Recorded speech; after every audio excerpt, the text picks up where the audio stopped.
Bonsoir à tous, merci de suivre RTI 1. Il est en visite officielle au Qatar. Le chef de l'État ivoirien et l'émir qatari ont eu ce lundi un entretien élargi aux deux délégations au Palais Royal de Doha. 6 accords de coopération ont été signés. Ils sont notamment relatifs au secteur de l'enseignement et des transports maritimes. Awa Touré. Palais du Diwam à Doha, la capitale qatari, ce lundi 17 septembre, accueil du président de la République Alassane Ouattara par l'émir du Qatar, Cheikh Tamim Ben Hamad Al Thani.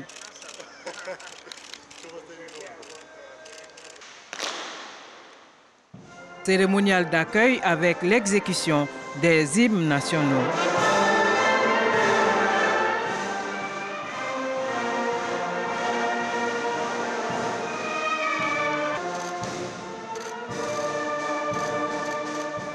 Et les honneurs militaires rendus par la garde royale. À l'issue de la cérémonie protocolaire, les deux chefs d'État se sont retirés pour un entretien élargi aux délégations.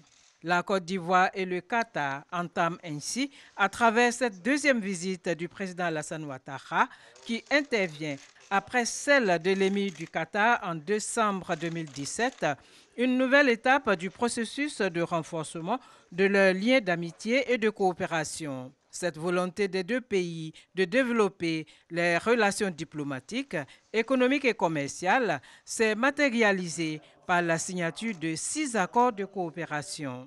Il s'agit notamment de l'accord portant création d'une grande commission mixte de coopération et des accords dans les domaines de l'enseignement supérieur et de la recherche scientifique, des transports maritimes, du tourisme et des activités touristiques et commerciales, la protection réciproque des investissements, ainsi que la réglementation de l'emploi de la main-d'œuvre ivoirienne dans l'État du Qatar.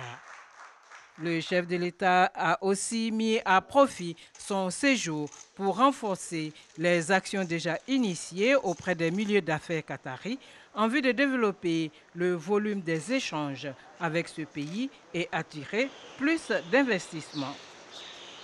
Direction les États-Unis, à plus de 12 000 km du Qatar, le vice-président ivoirien Daniel Cablon-Duncan est à Washington pour les journées d'hommage à Andrew Young, ami de la Côte d'Ivoire et premier noir américain nommé ambassadeur des États-Unis auprès des Nations Unies. L'actualité nationale ce lundi est marquée par la conférence de presse du Premier ministre ivoirien Amadou Gon Coulibaly. Le chef du gouvernement a abordé des questions d'ordre socio-économique en rapport avec le discours à la nation du président le 6 août dernier. Il s'agit entre autres de l'assainissement des finances publiques, de la mobilisation des ressources intérieures, la question de l'emploi et l'augmentation des projets pro-pauvres ont également été abordés. La Cour pénale internationale, la CPI, a condamné ce lundi Jean-Pierre Bemba à 1 an de prison pour subornation de témoins. Mais l'ancien vice-président congolais a déjà purgé sa peine. Il ne retournera donc pas en prison. En liberté provisoire, après avoir passé plus d'une décennie au centre de détention de la CPI à La Haye, cette condamnation a valu à l'homme politique congolais d'être définitivement exclu par la Cour constitutionnelle de la présidentielle du 23 décembre prochain en République démocratique du Congo. En Angola, une bousculade a fait au moins 5 morts après le match de Coupe d'Afrique de club de football à Luanda.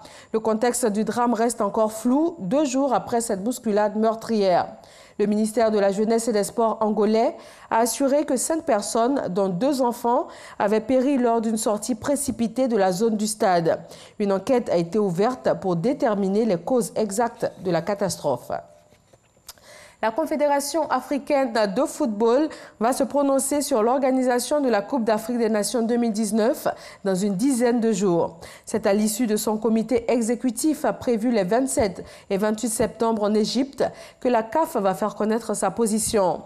Le comité exécutif devrait se pencher en grande partie sur les pays hôtes de la Coupe d'Afrique des Nations féminines 2018 au Ghana et de la Coupe d'Afrique des Nations 2019 masculine au Cameroun.